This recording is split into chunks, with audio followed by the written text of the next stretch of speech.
أعوذ بالله من الشيطان الرجيم. بسم الله الرحمن الرحيم. كذبت قبلهم قوم نوح وعاد وفرعون ذو الأوتاد وثمود وقوم لوط وأصحاب الأيكة أولئك الأحزاب إن كل إلا كذب الرسل فحق عقاب وما ينظر هؤلاء إلا صيحة واحدة ما لها من فواق وقالوا ربنا عجل لنا قطنا قبل يوم الحساب. صدق اللہ العظیم.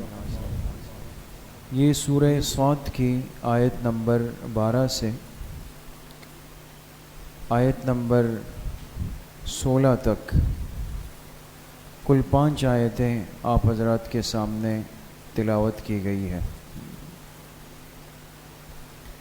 اس سورت کی ابتدا میں یہ بات عرض ہوئی کہ جو شخص اللہ کے پیغمبر پر ایمان نہیں رکھتا، عقیدہ رسالت کا انکار کرتا ہے، یہ لازمی طور پر عقیدہ توحید کا بھی انکار کرے گا اور یہ لازمی طور پر عقیدہ آخرت کا بھی انکار کرے گا. اس لیے کہ ہمیں اللہ کی ذات کا تعارف اور پہچان بھی پیغمبر علیہ السلام کے بغیر نہیں ہو سکتی، اور ہمیں آخرت کے دن پر ایمان اور یقین پیغمبر علیہ السلام کے سمجھائے بغیر نہیں ہو سکتی.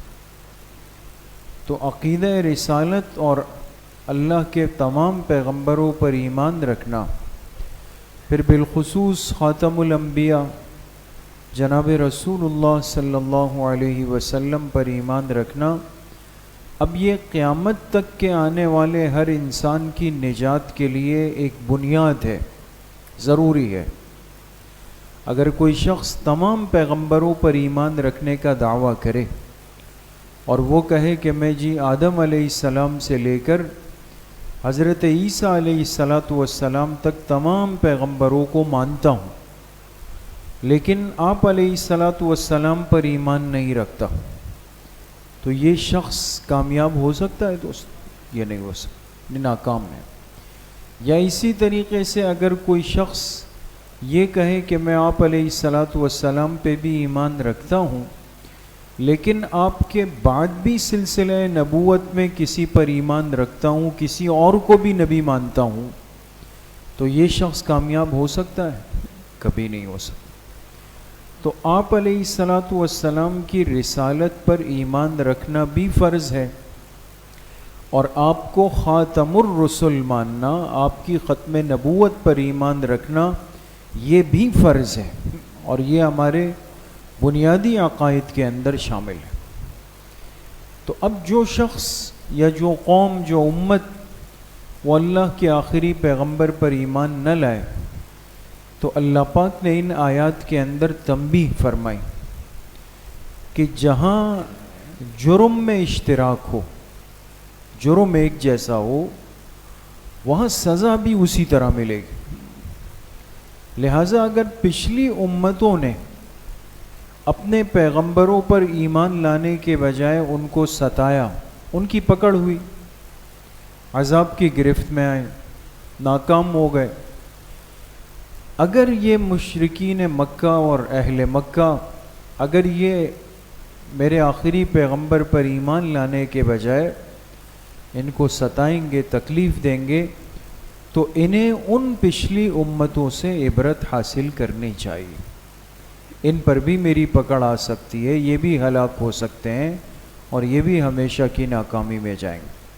تو ان آیات میں اللہ پاک نے سابقہ کچھ امتوں کا تذکرہ کیا بطور مثال کے، سمجھانے کے، کہ وہ بھی اسی مرض میں مبتلا تھے، لہٰذا ہلاک ہو گئے، تم عبرت حاصل کر لو.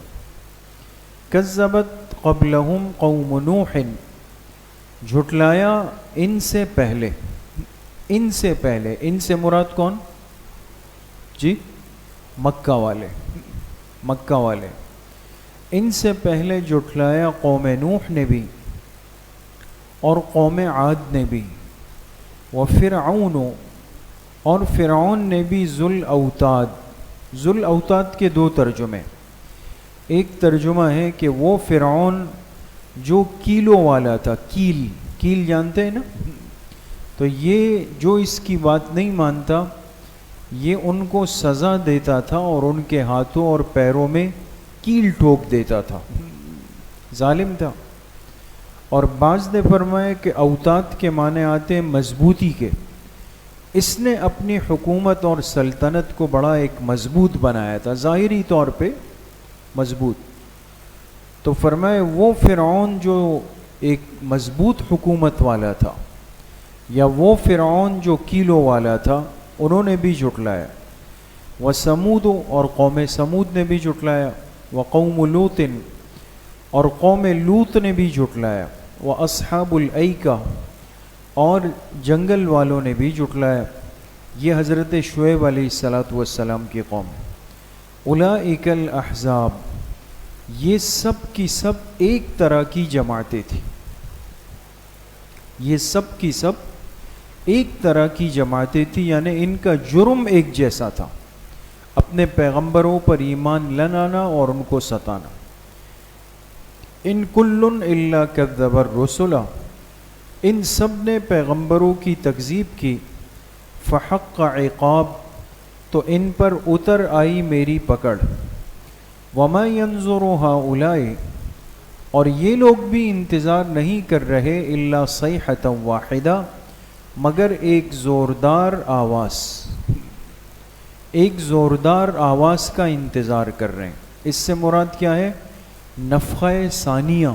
جب قیامت کا سور پھونکا جائے گا تو اس سور کی جو آواز ہوگی، زوردار آواز، اس کو نفخہ ثانیہ کہتے ہیں دوستوں. وما ينظر هؤلاء، اور یہ لوگ بھی انتظار نہیں کر رہے مگر ایک زوردار آواز کا، یعنی قیامت کے سور کا. ما لہا من فواق، اور جس آواز کے بیچ میں کوئی وقفہ نہیں ہوگا. فواق، کوئی وقفہ. وقالوا ربنا عجل لنا قطنا، اور یہ ایسے نادان تھے کہ کہنے لگے اے ہمارے رب، عجل لنا قطنا، ہم پر ہمارا حصہ جلدی اتار دے. یعنی اگر واقعی ہم غلط چل رہے ہیں اور ہم پر عذاب آنا ہے تو ہم پہ جلدی بھیج دے. قبل یوم الحساب، حساب کتاب کے دن سے بھی پہلے. تو ان آیات میں اللہ پاک نے سابقہ چند امتوں کا تذکرہ فرمایا ان کا نام لے کر، جیسے قوم نوح کا اور قوم عاد کا. قوم عاد کی طرف حضرت ہود علیہ السلام گئے، اور پھر فرعون کا، اور فرعون کی طرف کون سے پیغمبر گئے؟ حضرت موسیٰ علیہ السلام. اور قوم سمود کا، ان کی طرف کون گئے؟ حضرت صالح علیہ السلام. اور قوم لوط کا، ان کی طرف حضرت لوط علیہ السلام. اصحاب الایکہ، ان کی طرف حضرت، ابھی میں نے نام لیا، حضرت شعیب علیہ السلام. تو یہ چند بڑی امتیں گزری، ان کو بطور مثال اللہ پاک نے ذکر کیا کہ ان کے اندر بھی تکذیب کا، یعنی جھٹلانے کا مرض تھا. اپنے پیغمبروں کو، ان کی تعلیمات کو، ان پر اترنے والی وحی کو، ان کی باتوں کو یہ جھٹلا دیتے تھے، انکار کر دیتے تھے اس کا. تو اس انکار کرنے میں اللہ پاک نے فرمایا اولئک الاحزاب، یہ سب کے سب ایک طرح کی جماعتیں تھیں. ان کا جو جرم تھا اس جرم کے اندر یہ سب مشترک چل رہے تھے. نتیجہ کیا ہوا؟ فحق عقاب. عقاب کہتے ہیں سزا کو، پکڑ کو. اللہ پاک فرماتے ہیں پھر میری پکڑ ان کے اوپر اتر آئی، اور ہر قوم پر مستقل کوئی نہ کوئی عذاب آیا، کسی نہ کسی شکل کے اندر. کسی پر آسمان سے پتھر آئے، کسی پہ آندھی آئی، کسی پر بجلی کسی پر زمین کا زلزلہ، کوئی زوردار چنگاڑ آواز سے ہلاک ہو گئے، مختلف قسم کے۔ اب آخری امت جناب رسول اللہ صلی اللہ علیہ وسلم کی، آپ علیہ الصلاۃ والسلام کی بعثت کے بعد اور اعلان نبوت کے بعد انہوں نے بھی وہی سلسلہ اور وہی راستہ اختیار کیا، اور آپ کی نبوت کا، رسالت کا، وحی کا، ہر چیز کا انکار کیا کہ بھئی یہ سب جھوٹ ہے، نعوذ باللہ، ہم اس کو نہیں مانتے۔ اللہ پاک نے فرمایا کہ یہ لوگ بھی گویا انتظار کر رہے ہیں اس جھٹکے کا، اس پکڑ کا جو صرف اب قیامت کی شکل میں آئے گا۔ صیحۃ واحدہ، نفخہ ثانیہ، ایک زوردار آواز، حضرت اسرافیل علیہ الصلاۃ والسلام سور پھونک دیں گے اور اس کے ساتھ ہی قیامت قائم ہو جائے گی۔ لیکن وہ سور کیسا ہوگا؟ فرمایا ما لہا من فواق، جس کے بیچ میں، اس بجنے کے بیچ میں کوئی وقفہ، کوئی درمیان میں کوئی لمحہ بھی نہیں ہوگا، بلکہ مسلسل ایک آواز ہوگی۔ یہ فواق کا لفظ استعمال ہوا، فواق کہا جاتا ہے کہ جانور کے تھنوں سے جب دودھ نکالتے ہیں تو نکالنے کے بیچ میں ہلکا سا وقفہ۔ آپ نے اگر غور کیا ہو، بعض احباب نے عمل بھی کیا ہوگا کہ جب جانور سے دودھ نکالتے ہیں تو اس کے تھنوں سے درمیان میں کچھ وقفہ سا کیا جاتا ہے تاکہ پھر دودھ جمع ہو جائے، اور ان تنوں کو دوبارہ سے انسان ہاتھ پھیر کے تیار کرتا ہے۔ یہ جو بیچ کا چھوٹا سا ایک وقفہ آتا ہے دودھ نکالنے کے درمیان میں، اس کو فواق کہتے ہیں، ایک معمولی سا وقفہ ہے۔ اللہ پاک نے فرمایا جو قیامت کا سور ہوگا وہ ایسا مسلسل ہوگا، آواز ایسی ہوگی کہ اس بیچ میں ایک لمحہ برابر کے لیے کوئی وقفہ نہیں آئے گا کہ انسان کہے کہ بھئی جی میرے کانوں کو کچھ سکون مل جائے، کچھ آرام ہو جائے، کچھ گیپ آ جائے اس کے اندر۔ نہیں، مسلسل ہی ایک آواز ہوگی، اور اس کی کیا کیفیت ہوگی، کس قدر ہیبتناک ہولناک ہوگی، یہ تو انسان سوچ بھی نہیں سکتا۔ لیکن اس دنیا میں ہم دیکھتے ہیں نا، کبھی اچانک آسمان زور سے گرجتا ہے تھوڑی دیر۔ دیکھیں ہم میں اور آسمان میں کتنا فاصلہ ہے، اور وہ آسمان کا گرجنا، بجلی کا کڑکنا، وہ چند سیکنڈ کا ہوتا ہے، لیکن ایک دم اگر ہو جائے تو انسان لرز جاتا ہے۔ بچے نیند سے اٹھ جاتے ہیں، بزرگوں کی نیند وہ ہو جاتی ہے، کیوں بھئی اچانک آواز آ گئی، تو انسان کا دل لرز اٹھتا ہے، دھڑکن بڑھ جاتی ہے اتنی۔ اب قیامت کی جو کیفیت اور آواز ہوگی وہ کیسے ہوگی، تو اللہ پاک ہی اس کی حقیقت اور کیفیت کو جانتے ہیں، لیکن یہ وقت اس انسان پر، اس کائنات پہ ضرور آ کر رہے گا، اور قیامت کا ایک منظر وہ قائم ہو جائے گا۔ اب ایک بندے کو یہ سارے احوال کا علم ہے کہ کل یہ معاملات ہے، یہ مسئلہ ہے، تو وہ اس کے لیے تیاری کرے گا، اپنے معاملات کو صاف کرنے کی کوشش کرے گا، اپنے بگڑے ہوئے کام بنانے کی کوشش کرے گا۔ نہ یہ کہ جب اس کو پتہ چلے کہ بھئی کل معاملہ سخت ہے اور وہ اور بگڑ جائے اور خرابی کی طرف چلا جائے۔ لیکن یہ ایسے لوگ تھے مشرکین مکہ کہ جب ان سے کہا گیا کہ قیامت آئے گی، زوردار آواز ہوگی، پکڑ ہوگی، کہنے لگے ربنا عجل لنا قطنا، اگر واقعی ہمارے حصے میں کوئی عذاب وغیرہ ہے تو وہ کل کے بجائے آج آ جائے، اور زیادہ جلدی آ جائے ہم پر۔ کیوں؟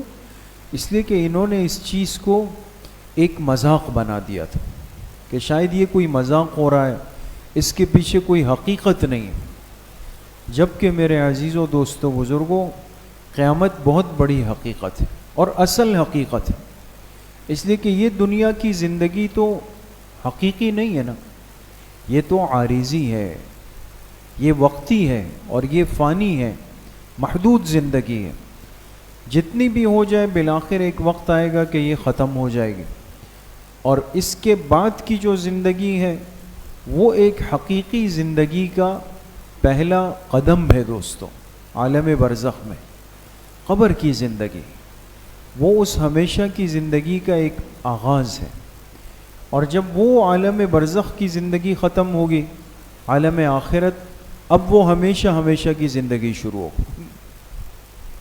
اب اس کے لیے کوئی انتہا نہیں ہوگی، کوئی اختتام نہیں ہوگا. اب اس کے اندر کبھی کوئی روک اور رکاوٹ نہیں آئے گی. اس لیے ہمیں اس زندگی کے لیے اپنے آپ کو ابھی سے تیار کرنا ہے.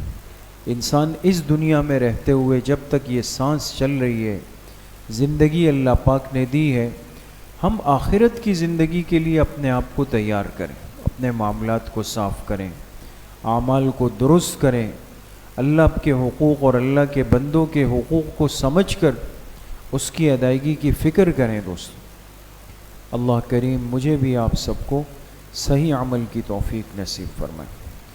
انشاءاللہ کل حسب ترتیب صبح 11 بجے سے 11:30 بجے تک مستورات کی اصلاحی مجلس ہوگی بنات کے مدرسے میں، اور عصر کی نماز کے بعد انشاءاللہ مسجد میں مختصر بیان اور ذکر کی مجلس ہوگی. ساتھی اہتمام سے شرکت فرمائیں. الحمدللہ رب العالمین.